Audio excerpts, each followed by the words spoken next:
नमस्कार, खबरों की खबर में आपका स्वागत है। मुंबई पुलिस कमिश्नर अब ना घर के रहे ना घाट के, वो चारों तरफ से घिर गए हैं। अर्नब गोस्वामी से पंगा लेना उनको इतना महंगा पड़ेगा, ये उन्होंने कभी सपने में भी नहीं सोचा था। एक तरफ मानहानि का केस हो गया, दूसरी तरफ योगी आदित्यनाथ ने भी डंडा चला दिया और उद्धव ठाकरे इतना डर गए हैं कि उन्होंने इस केस से अपना पल्ला झाड़ लिया है। परमबीर सिंह के दिमाग में अब ये चल रहा होगा कि लो जी, ये क्या हो गया? ऐसा भी कभी हो सकता है? ये मैं क्या सुन रहा हूँ? हे भगवान, ये सब सुनने से पहले मैं रिटायर क्यों नहीं हो गया? मुझे तो वॉलंटरी रिटायरमेंट भी ले लेनी चाहिए थी। परमवीर सिंह को अब समझ में आ रहा होगा कि बुरे काम का बुरा नतीजा ही होता है। उनके लिए तो सिर मुंडाते ही ओले पड़ने वाली कहावत भी सही साबित हो गई है।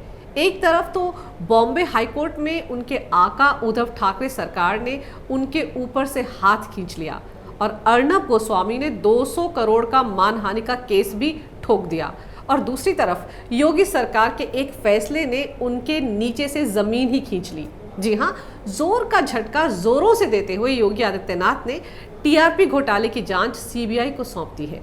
वही सीबीआई जिससे महाराष्ट्र सरकार थर थर कांपती है, जिसे कोई भी मामला सौंपने से पता नहीं क्यों उद्धव ठाकरे इतना परहेज करते हैं। खैर, ये हो क्या रहा है भाई? दरअसल जब से परमबीर सिंह को ये पता चला है कि टीआरपी घोटाले की जांच सीबीआई करेगी, तब से उनके तोते उड़ गए हैं। कई हजार वोल्ट का ऐसा झटका लगा है कि वो अब तक होश में ही नहीं आए हैं। हुआ भी तो बहुत ज्यादा ही हो गया है उनके साथ। कहाँ तो वो अब तक इस कदर दनदनाते घूम रहे थे कि कोई उनका कुछ बिगाड़ ही नहीं सकता। उन्हें लग रहा था कि वो तो सर्वोसर्वा है। सिर पर महाराष्ट्र की 3 टांग वाली सरकार का हाथ था। मेरा मतलब उद्धव ठाकरे की वो जमकर चापलूसी कर रहे थे। वो तो एनसीपी के मुखिया शरद पवार के यहाँ भी हाजिरी लगाने के लिए हर रोज उनके दरबार में पहुंच रहे थे। और रही कांग्रेस, तो उसका हाथ भी उनके साथ ही था। फिर ये कैसे हो गया? उन्हें तो यकीन ही नहीं हो रहा है कि माया नगरी मुंबई में बैठे बैठे ये घोर अनर्थ उनके साथ कैसे हो गया। मामला तो मुंबई महाराष्ट्र का था, तो फिर लखनऊ उत्तर प्रदेश में उनके फैलाए रायते पर एफआईआर भी दर्ज हो गई। सिर्फ एफआईआर ही दर्ज होती तो भी बात समझ में आ जाती, लेकिन यहाँ तो एफआईआर दर्ज होते ही इसकी जांच का जिम्मा तुरंत योगी सरकार ने सीबीआई को भी सौंप दिया। ऐसा भी कभी होता है? जी हाँ, टीआरपी घोटाले की जांच अब सीबीआई करेगी। टीआरपी का वो घोटाला जो सिर्फ और सिर्फ मुंबई के पुलिस कमिश्नर परमबीर सिंह के दिमाग की उपज थी। कितनी मशक्कत की थी उन्होंने, दिन रात मेहनत करके उन्होंने हर्षा ग्रुप की तरफ से दर्ज करवाई गई एफआईआर में फेर बदल कर डाला था। वहां पर रिपब्लिक टीवी का तो नाम ही नहीं था, फिर भी वो बड़े शातिराना तरीके से इंडिया टुडे की जगह रिपब्लिक टीवी का नाम फिट करने में काफ़ी हद तक कामयाब हो गए थे। और फिर पूरी लाइमलाइट खुद ही लेने के चक्कर में बाकायदा एक प्रेस कॉन्फ्रेंस तक कर डाली थी। ये पूरा खेल परमबीर सिंह ने खुद ही रचा था। ये बात अब सबको पता चल चुकी है, लेकिन अब इस खेल में उनका खुद का खेल हो गया है।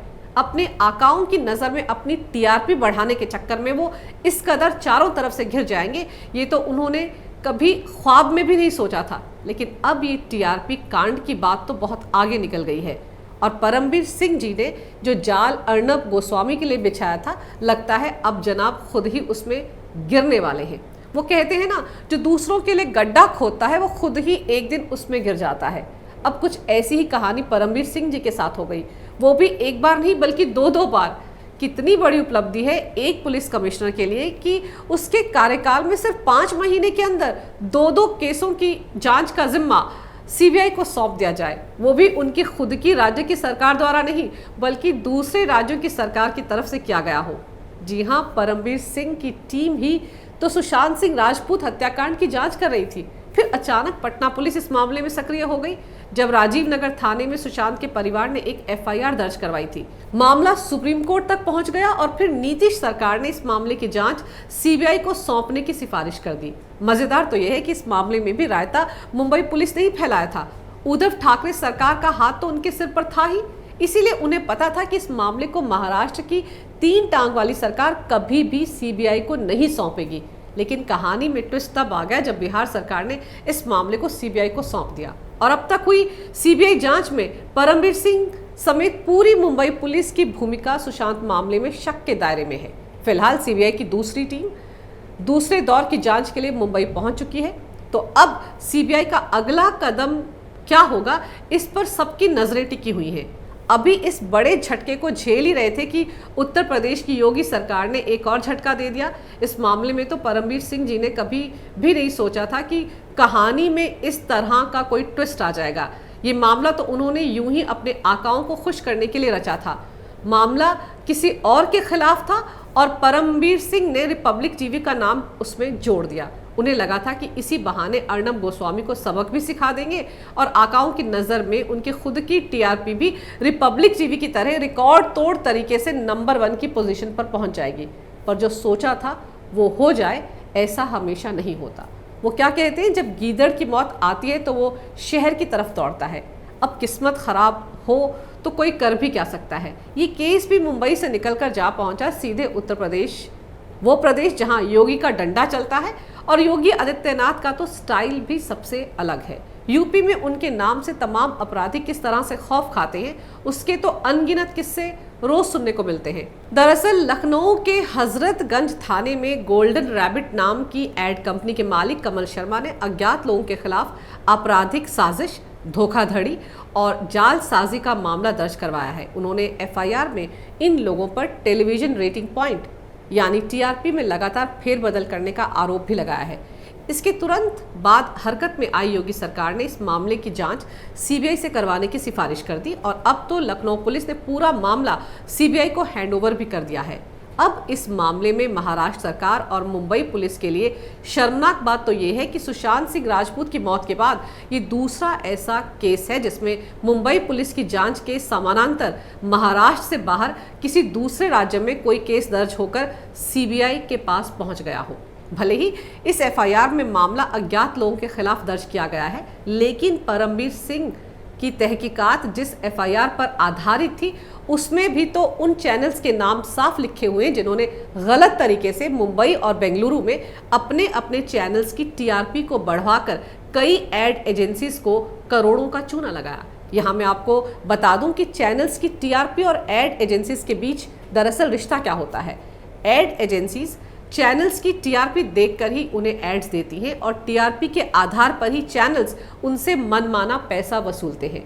तो अगर किसी चैनल ने हेराफेरी करके अपनी टीआरपी बढ़वाकर एड एजेंसीज को गुमराह किया है तो उन चैनल्स के खिलाफ सीधे सीधे धोखाधड़ी और आपराधिक साजिश का मामला बनता है।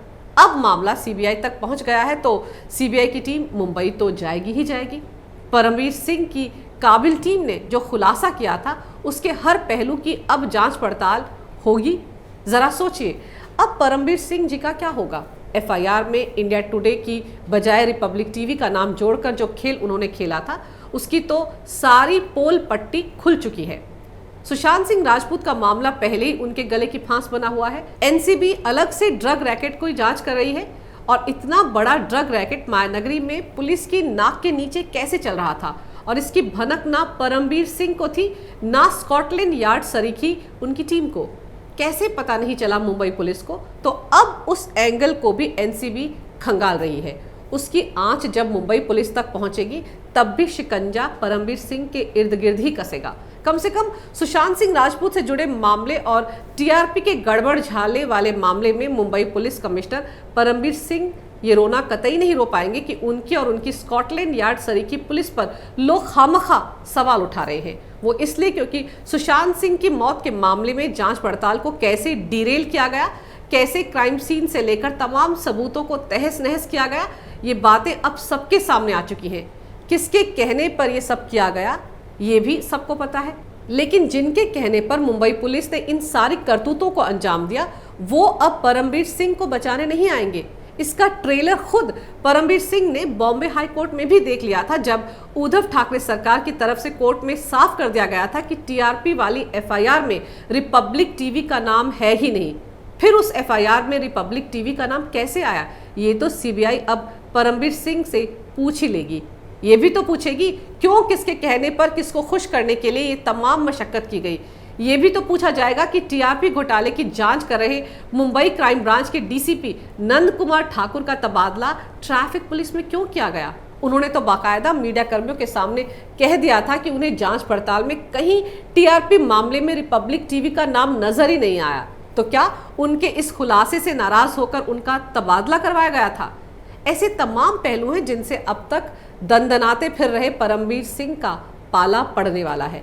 वैसे विवादों से भरा पड़ा है परमवीर सिंह का इतिहास, उन्हें इस तरह के विवादों में घिरे रहने की आदत सी पड़ गई है।